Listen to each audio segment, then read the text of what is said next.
Ah, what a refreshing palate cleanser. Spider-Man Homecoming review. I'm Brian Alex Stark and this is SuperView, where we watch and then review the movies that get us passionate. But that's not what we're gonna do. Just as Peter Parker in this movie is learning how to become Spider-Man, I'm gonna learn how to become a reviewer. Because I've reviewed movies and I can talk about movies with friends for hours and hours and hours and hours and hours. But the structure of the movie review, I haven't nailed down my structure. So let's get to it. Alright, first thing I want to say in the review, go see this movie. Done. Bye. You got what you needed to know. Although at this point, if you're watching it, I'm assuming you've already seen it, since I didn't see any advanced screenings. This review will be up after people like John Flickinger did his review when he didn't see a press thing. Yada yada yada, there's already spoiler reviews out there. I'll get into spoilers. Well, let's flex these reviewing muscles. I'm all marveled up. Avengers pajamas, the shirt I bought at the theater, and my Steve Zaragoza signed Spider-Man hat. So, if you can't tell after me telling you to see it, I am a fan. That's Suits, Black Widow, Guardians of the Galaxy, Suicide Squad, not Suicide Squad, DC. That movie had potential, it could have been better. Captain America, the first Avenger? No, that was Civil War. I second guessed myself. First appearance of the Marvel Cinematic Universe Spider-Man, not including the Iron Man 2 little kid that they said is actually him, but not confirmed in the movies.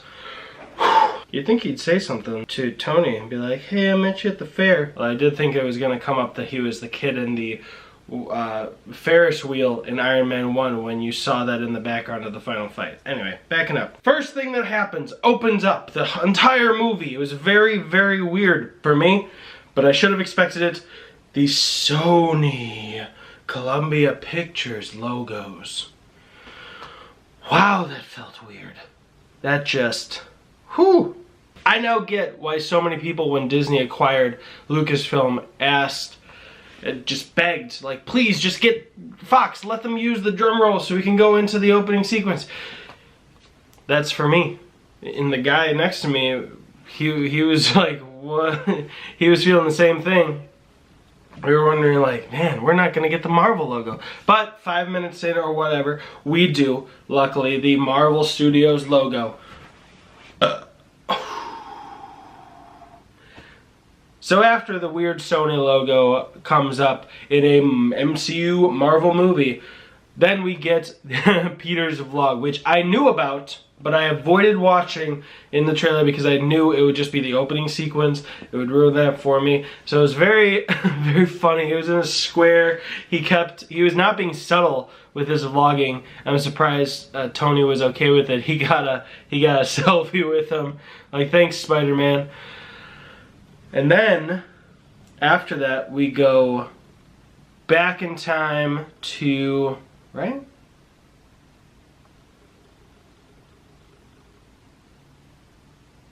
Let me check. Wikipedia Spider-Man Homecoming. I have to torrent it to confirm, so I'm not going to do that. I looked to the Wikipedia page, it only mentioned what I'm about to mention next, so I think this is right, but don't hold it against me if I'm a little confused. No, it's gotta be right. Anyway, after that, we get Michael Keaton with his crew cleaning up the Chitauri mess from the Battle of New York, and they get taken over by the damage control section of the government that's like a co-thing with Tony Stark. I guess Tony Stark makes money off this? Which is weird. You'd think he'd just spend money and putting money into it, but a couple points in the film, Toom says that he profits off it. I don't know. Since they have a contract with the city, I mean, it's not surprising, but I wish they'd just, like, fulfilled the contract. Like, here's your money, here's your buyout, thank you very much, but then we're not going to continue it. But he gets screwed hard. He bought trucks for this job because it's a huge job, bought a whole new crew, and finds out that he has one of the containers from the Chitauri Tech. So they're going to change their business. Very Silicon Valley season 3, end of season 3, end of season 2. kind of thing, where they changed from making it a music compression app to a video conference app. I still need to watch after that. But, How I Met Your Mother.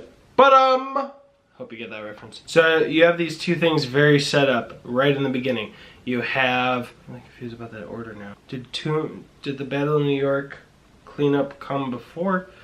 And then it said 8 years later, and then it said 2 months later. That's gonna weigh on me. Alright, so basically you get these two sides of the equation, the conflict set up. You have Peter Parker wanting to be a better Spider-Man, earn his place at Avengers Tower, be an Avenger. He wants to make Stark proud of him, and he wants to do good and fight crime, but there's not really a lot of crime. It's not constant. He's ending up thwarting crimes that aren't really crime. Someone's trying to get into their car because they locked their keys in the car. And he thinks they're a carjacker. And you have Michael Keaton, Toomes, Vulture, on the other side, really needing to do the dirty work, steal stuff to sell as weapons, to keep his family and the other people in the crew employed and being able to pay for their families and everything they need just to stay afloat. And a key thing about his operation is that he wants to keep it low key. Even though he's got a big flying bird suit, he needs to stay under the radar, small jobs, something that's not Avengers worthy, that they won't come after him. In fact, even later in the movie, you see the people that do come after him are the FBI. You see later he'll even kill a guy who's threatening to reveal the operation. But that all comes to a head when Spider-Man and the Vulture's crews cross. I'm going to stop at the beat by beat and just go into different areas. The characters, the Spider-Man's, or Peter Parker's story in high school is great. It's a huge, huge part of the film. I love it. Like in the first Sam Raimi Spider-Man, I think they're in school for like half an hour, and then the rest of the movie is them going to college. And in The Amazing Spider-Man, they said we're going to keep it in high school, and that was the first movie, but then when the second movie starts, they're going to college. This, we are going to stay in high school, sophomore, junior, senior years, and I love it. It's a great idea. The idea to make this a John Hughes movie it's not inspired by John Hughes, but it was a great choice. And all these students and the couple teachers you see in the high school, I love them. They felt just real. They felt like they were part of that world. You see stuff like Zendaya's character very much seems like the moody chick in The Breakfast Club. She doesn't have a large role, and I think it was a big mistake for the marketing to focus on Zendaya because Zendaya is much more popular. She's on the Disney Channel and all that good stuff. Because the love interest in this movie is Liz, who was just wonderful. She was played great. In the trailers that I saw, she was much more fawning over you, but you're not accessible, you're far away. But she is actually very accessible. She's a great character. They should have put more focus on her and not Zendaya, because Zendaya is great. You don't think she does too little. You don't think she overstays her welcome. You know what I mean? She's in this movie just as much as she needs to be, just like Ned, just like Liz. Oh, and I'll stop calling her Zendaya since I don't know the other actors' names off the top of my head except for Tom Holland. She is Michelle, not Mary Jane. She's not Mary Jane. This is Michelle. There's Liz. There's Ned. There's Flash Thompson, who's played very well. I love this version of the character. It's more inescapable because if we did the muscly Flash Thompson, they could go to Washington. Flash isn't going to be there because he's a dumb jock to torment Peter some more. But this version is very good. I love it. Liz was great. She was a great love interest, and she feels very real and very like this is actually a girl next door that you want him to have interest in. She wasn't like the trailers made to me, the inaccessible, gonna turn out to be a too bitchy girl that's not right for you. So go to Zendaya, because she's the love interest who you never saw was right there, and she's perfect for you.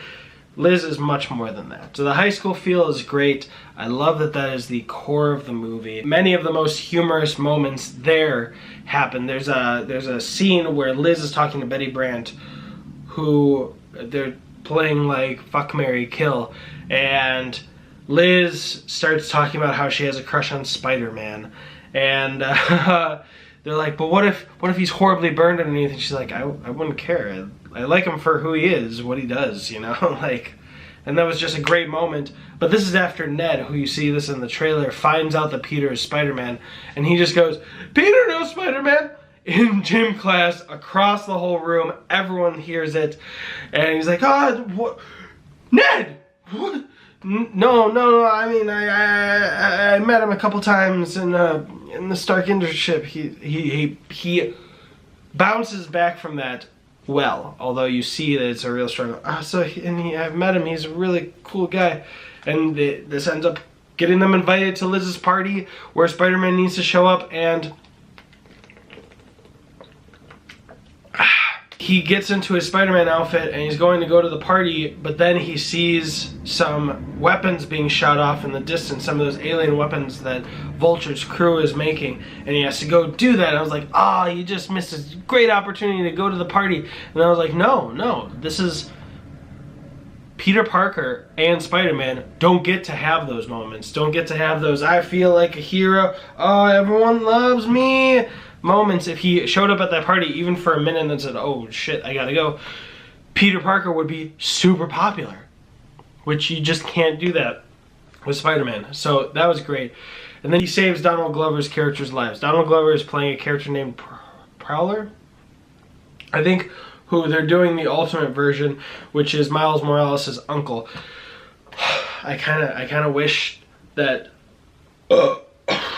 Donald Glover was an old Miles Morales. I wouldn't mind if like a fourth Spider-Man had like a 40-year-old Miles Morales instead of doing the young Miles Morales again. But I just that's born out of me really wanting Donald Glover to be Miles Morales, which he in the 2018 animated big budget Spider-Man movie that's coming out that was written by Chris Lord and Tim Miller. Tim Miller? Is it Tim Miller? Chris Miller? Lord and Miller, who did Lego Movie, 21-22 Jump Street, Cloudy with a Chance of Meatballs. They directed the grand majority of Han Solo until getting kicked off. They also wrote the first draft of the Flash big budget live action script. Anyway, that was really cool. He jumps down when Donald Glover's character is about to get shot, and he says, hey, how about you shoot me? You can shoot me. And then he gets the gun away from him, which plays in later. But then they have this cool Ferris Bueller van type fight. He's trying to chase after him, but there's no big buildings for him to swing everywhere. She's having a hard time, and they even reference it. And I didn't see the movie playing, but apparently a couple people saw in reviews that Ferris Bueller was actually playing at the tail end of that reference. But then he gets swooped off by Vulture, who brings him into the air, and his suit, seeing that he's at a high altitude, pops open a parachute he never knew about, but that parachute is actually killing him more than saving him because it wraps him up and he lands into like a lake or a pond or something, and he's about to drown. And then you just see, which I thought was Vulture diving into the water, but it was actually an Iron Man suit that saved him. Tony Stark's not there at that point, but he's like, come on, like, these don't go after this guy. He's like, what, the Avengers are going? No, it's a little below their pay grade. He's like, who?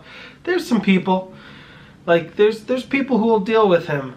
And if I were Iron Man, I would have just flown in 10 minutes, take him apart, you know what I mean? But even with one of his autonomous suits, he could have done that.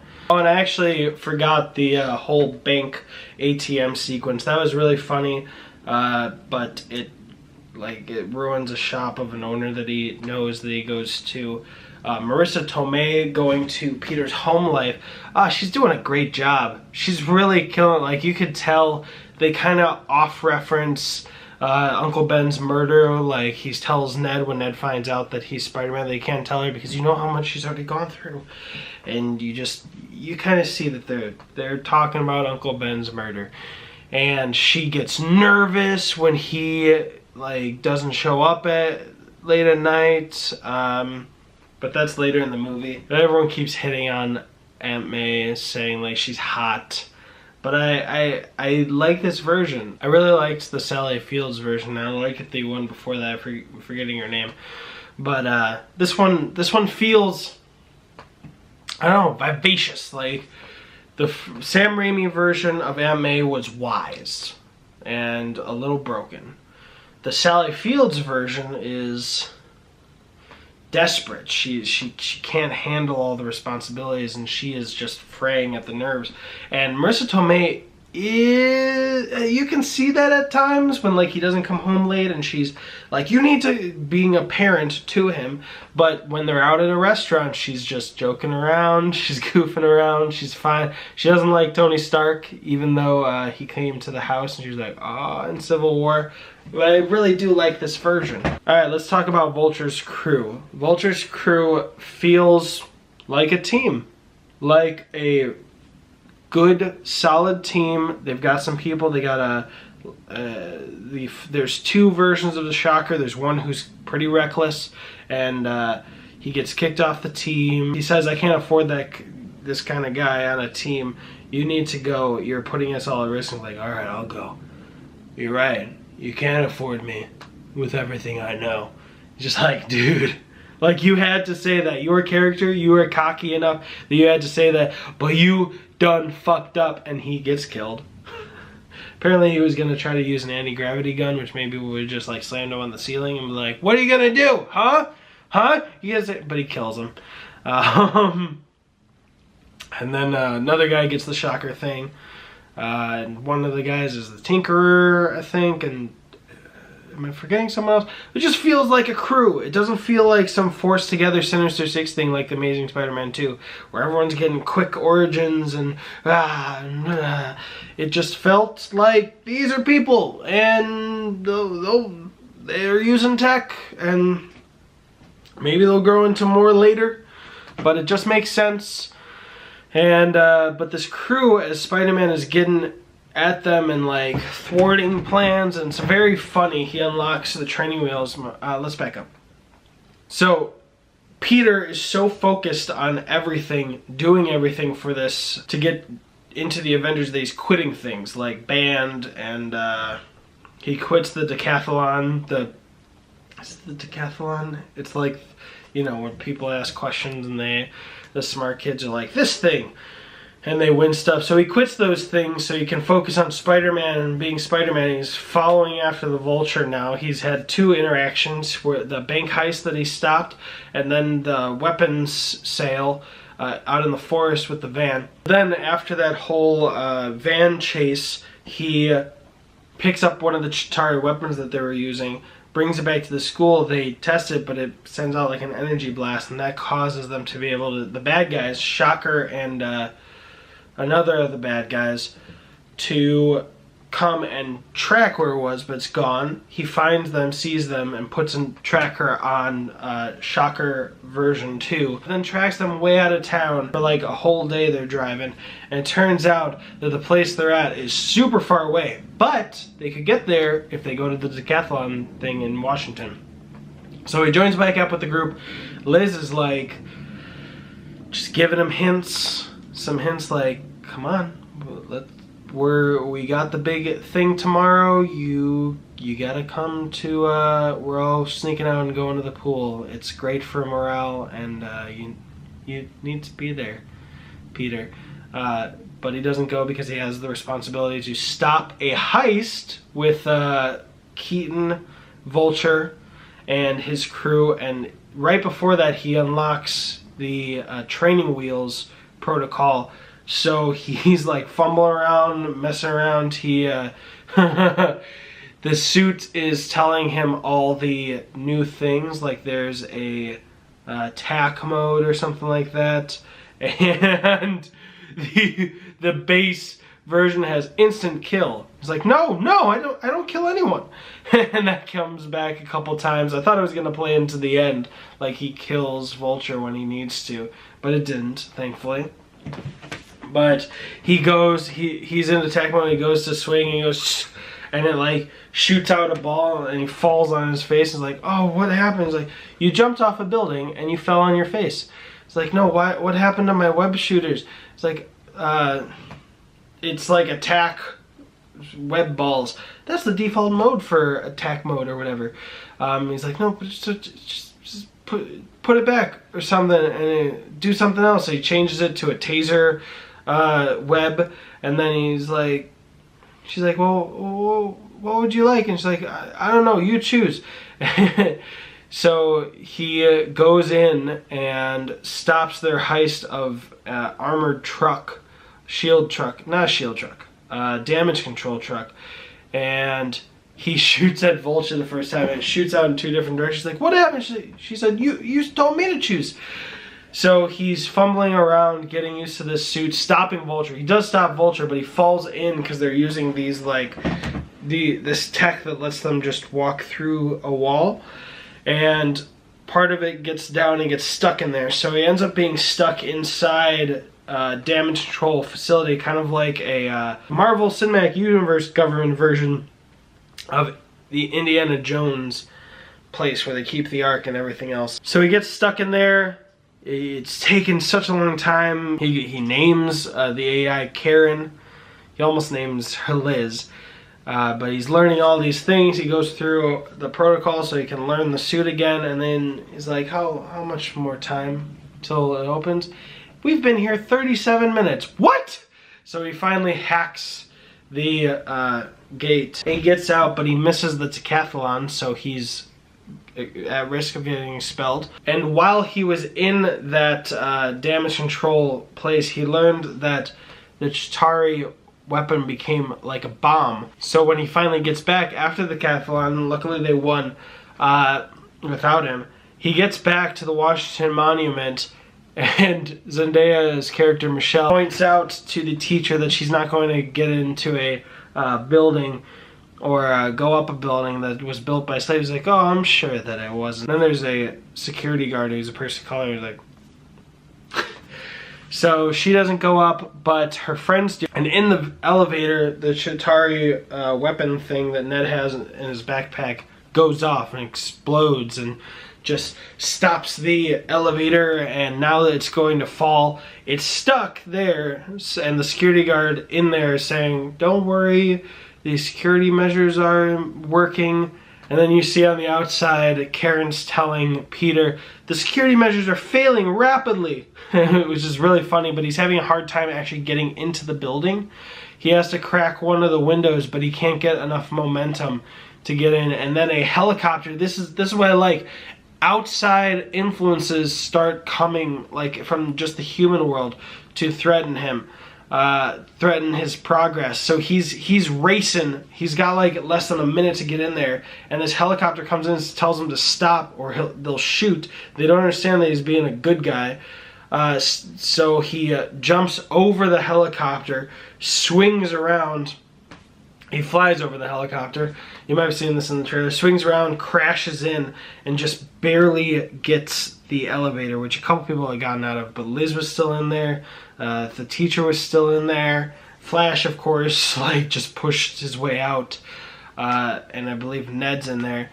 But it's a great sequence, which is just everyone be like, people are still gonna die, people are still gonna die. And Karen, he had been talking to Karen earlier in the damage control warehouse.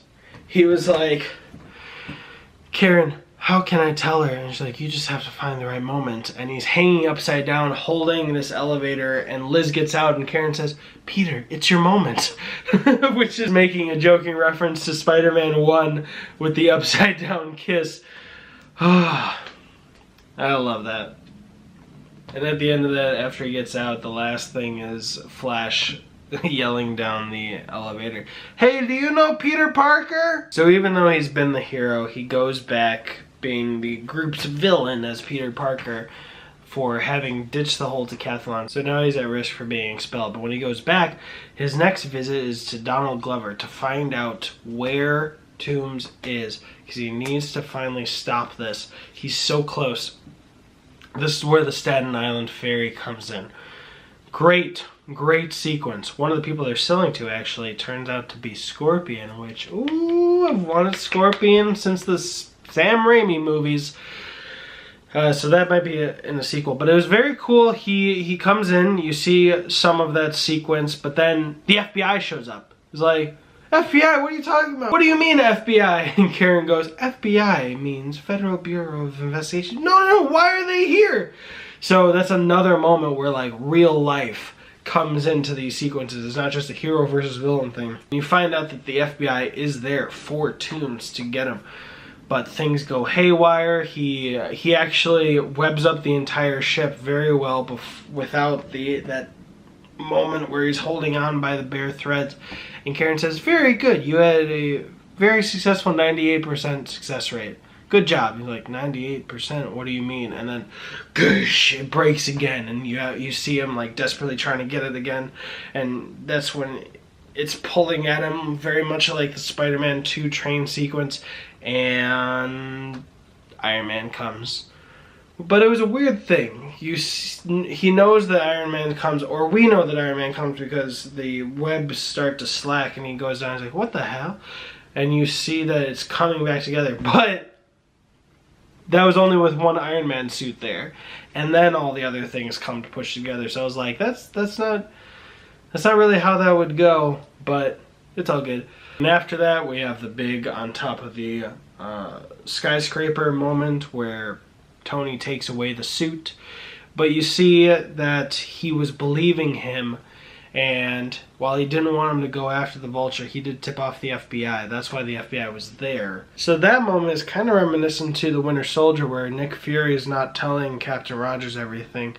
He's giving orders to Black Widow separate of Captain Rogers. People on a need-to-know basis. Tony's too busy to just be giving every single update to Peter Parker. Oh, and the thing I really love about that ferry sequence, by the way, is the fact that it's Peter's fault that the ferry cuts it apart. He like webs up Toombs' weapon, but accidentally like activates it by hitting it with the webs, and it Toombs is like, you don't know what you're messing with. Like, he tries to stop him from doing that, but I mean, Toombs doesn't stay to help either. So he's not a complete good guy. And he goes home, and this is the moment where Aunt May is like angry at him because he wasn't calling. She couldn't get to his phone. He might not have even had his phone anymore, and you could see he's not weeping, but the tears are just building up in his eyes. And he tells her that he lost the Stark internship. And like a parent, she switches from angry to, oh, I'm so sorry, baby. That kind of thing. And it just hits you. And luckily he's not expelled. But he's let people down. He sees Liz, he apologizes. He tells her it hurt.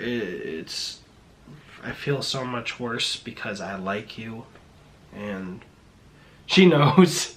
She's a smart girl. And they talk about homecoming. It's like, I'm so sorry. I should have asked you.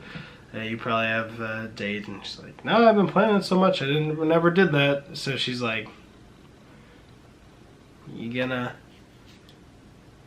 And he actually does ask, so she's going with him, where it's like, yay, he's lost the Stark internship, but things are looking up in his high school days. And he shows up to take her on a date. It's a nice montage of Aunt May helping him get ready for this date. He shows up, and the door opens, and it's the Vulture. And there was a rumor that Michael Keaton was going to be playing Zendaya's father, Michelle's father. I was like, oh, that'll be interesting. You're gonna kind of set up Zendaya as like a Harry Osborn type thing, but no.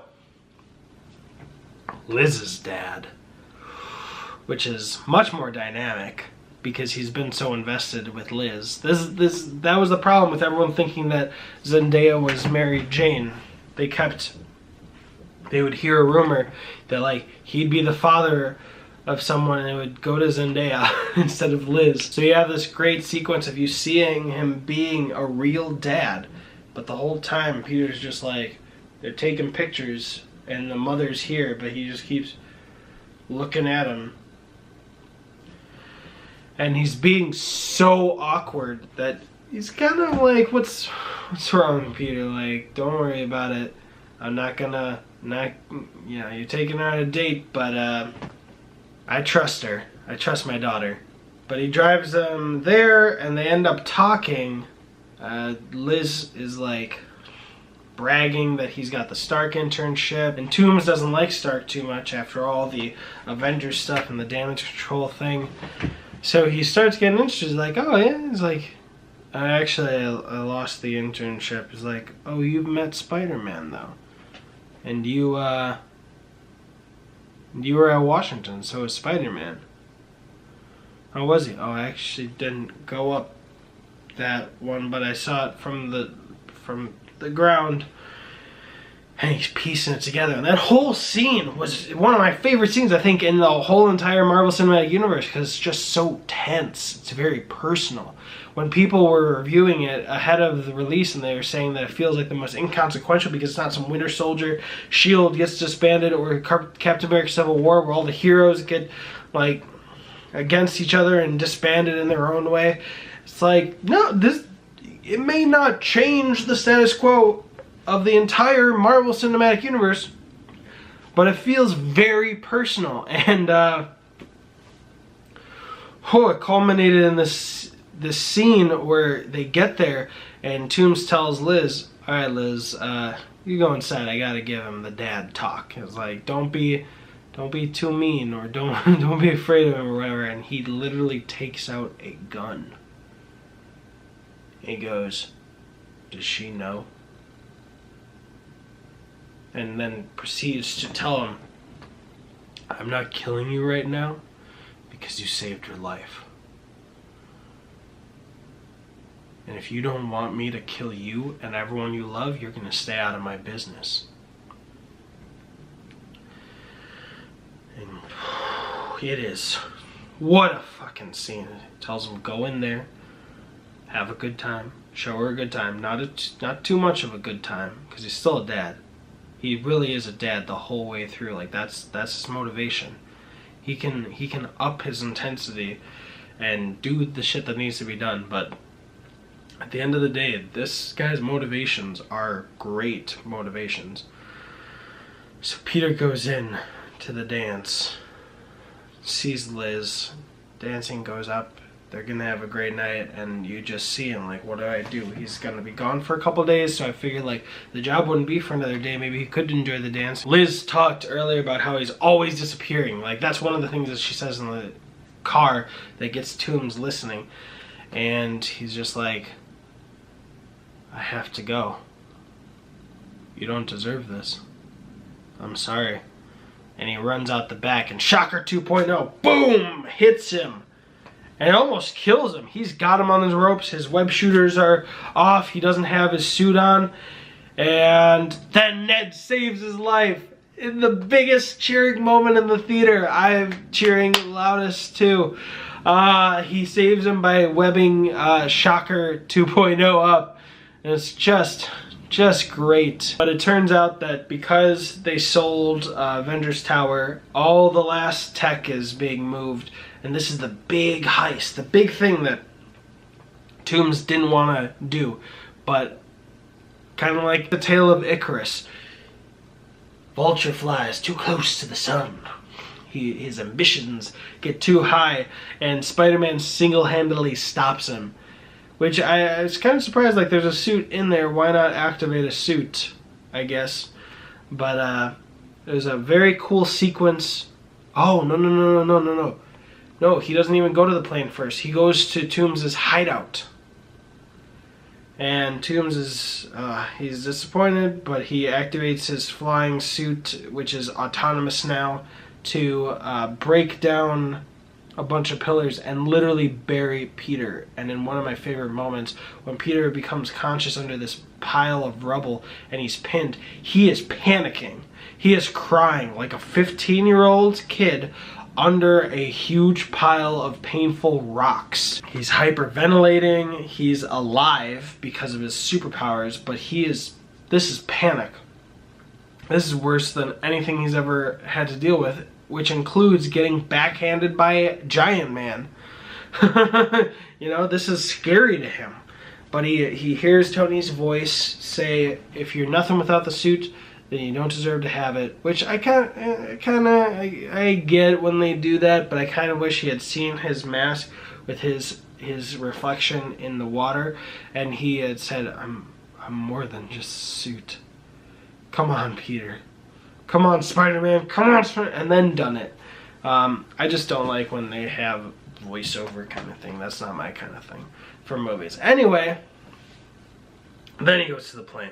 It's a very cool sequence. It's tough. Oh, I know why the Iron Man suit doesn't come out, because they're very clever. He goes in and hijacks the signal, the tracking signal, and makes a bogey piece of his suit, just a tiny piece, as a bogey signal, so no one thinks anything's wrong. And of course, Spider-Man, Peter Parker, doesn't have his mechanical suit, so no one actually knows. The only time is when Happy is in the empty Avengers mansion, which I love. I love just seeing him chill out there. He sees the plane go down near the beach, which has the Ferris wheel in the background that Iron Man first flew past during his first U.S. flight with the kid with the ice cream cone. But it's a very brutal fight.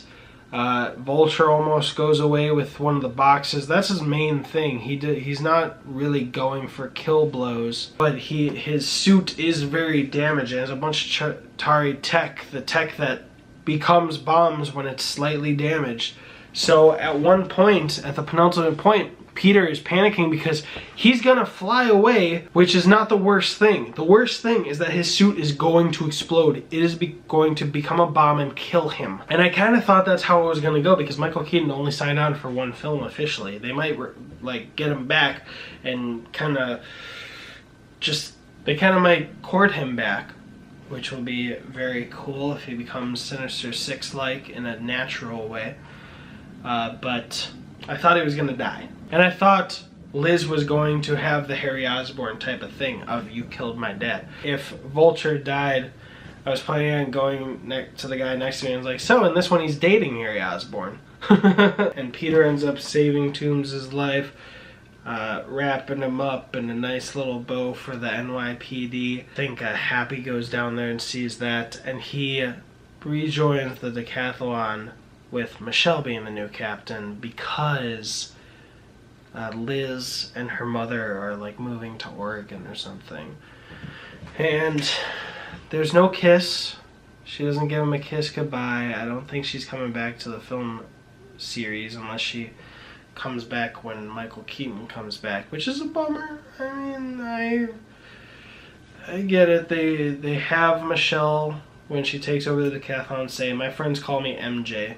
So this is clearly going to be the love interest. But I liked Liz. I did like her. But Peter has disappointed her. Like, this is a goodbye, but he doesn't deserve some kiss, some movie kiss from her, because he's just, after she gave him another chance for Homecoming, because she liked him too, he just dips. And for her, she doesn't know why he did it, you know? And she's got more important things now to think about. But that was very cool. And then he meets Happy in the bathroom, which is just, Happy's about to go in on this, like, thank you so much. I was like, I just kept ignoring your phone calls kind of thing. I really need this job. And then flush. There's like a 13-year-old kid who comes out, washes his hands for a really long time. And you just see, if this is the kid washing his hands, Happy's like really just trying to will him to leave. And the kid leaves and he's like, what the fuck is a 45-year-old guy and a 15-year-old doing in a bathroom? But he brings him up to Avengers whatever, like where Captain America was, has been revamped. This is very clever ways to set up details for Infinity War without really making it shoved in Iron Man 2 style, because of course they would go to the next Avengers Tower, or wherever that facility is, but you know, you just add some little details in while you're there. And Tony Stark offers him an invitation. He shows him a new suit, which is like an Iron Spider suit, and says, "You're gonna be an Avenger now. You're gonna move up here, and we'll get cracking." And he's just like, "Oh, move up here. I actually want to stay closer to the ground for a while, if that's okay." And Tony told him there were 50 reporters waiting. I'm like, "Yeah, sorry." And he goes back, he's like, "Wait, that was a test, right?" He's like, "Oh yeah, definitely." But then we see that there are reporters, the whole room, and who comes out but Pepper Potts, which is, I guess they're together again because they kiss, and Pepper's like, what? He didn't accept. What are we gonna tell all these reporters? We had an announcement. He's like, "I don't know. We'll have to come up with something." It's like, ugh. And Tony jokingly says to Happy, "You got that ring?" as a joke, like, "I'm going to propose to Pepper." And he's like, "Oh my God, yes! I've been carrying this for the last 8 years." And he just gives him a look like, "What the fuck are you having a ring in your pocket for? What are you talking about?" And Pepper's kind of like, very funny, let's go." And they walk, and then, even though he was like, "Why do you have that ring in your pocket?" kind of look, he goes, "Give it to me." So I think they go in engaged to Infinity War. Who knows? She's back. Okay. I wouldn't have expected it here to tell us that, but cool. And then it ends with Peter going home and having a bag from Tony Stark saying, "This is yours," and he puts on the Spider-Man suit. And it's a big epic up to his having the mask off and just hero moment. And then you see Aunt May come in and go, "What the fuck?" And it cuts. It was a great ending. I love it. Then the first post-credit scene is Toomes in jail, and Scorpion's like, "Hey, heard you know who this Spider-Man guy is. Got some friends on the outside, Sinister Six, who want to take care of him." It's like, if I knew who he was, he'd be dead. So it's kind of like that honor, but you know he's not done with him yet. Then we get to the post-credit scene, and throughout the movie you're having those moments of Captain America going, "Do your push-ups," and "You're in detention now." And at the end he's like, "Let's talk about a trait that's good for any soldier or student." And he takes a pause in the theater. I just went, "Patience." And he went, "Patience," and everyone cracks up. He's like, "Sometimes it's worth it, and then sometimes you show patience and you don't get what you thought you would be. You're underwhelmed, and then you just have to deal with it." And he looks off camera, he's like, "How many more of these do we have to do?" And I actually thought originally that these were things that he filmed in like the 40s, but this is something he filmed after he came out of the ice. So very cool. Wow, I just recapped that whole thing basically, but this is first time at reviewing. This will probably be a long one. Thank you if anyone actually got here. If you did, comment cheese down below. I'd like to know if one of you got here. But highly recommended. Highly recommended. I'm excited for Avengers Infinity War and Avengers 4. I hope he's in both of them. And, just the next 2 homecomings. Let's get it. Let's get it. I love this. This movie is as great as Spider-Man 2 to me. I feel like they're on the same level, but for different reasons. I know that one has a much more stylistic director, much more the horror elements of Doc Ock and all the quirks of Sam Raimi and the raindrops keep falling on my head. But this has legitimate merit. I think the casting's better. All the characters feel more real to me. The friends and stuff. So I like this. I like this. I'm excited for Zendaya And I'm excited for Zendaya to have her MJ role. But I wish Liz didn't have to leave. That would have been cool to keep her in. But yeah, cool. Highly recommended. A+++++++++. The most personal feeling MCU film so far. And that car ride just, ooh, it got me all tense. Tense, all the, woo! I'm ready. Boom. Thanks, SuperViewers. Pocket live every day. Talk to you later. Stop. Don't stop. Don't stop. Don't stop.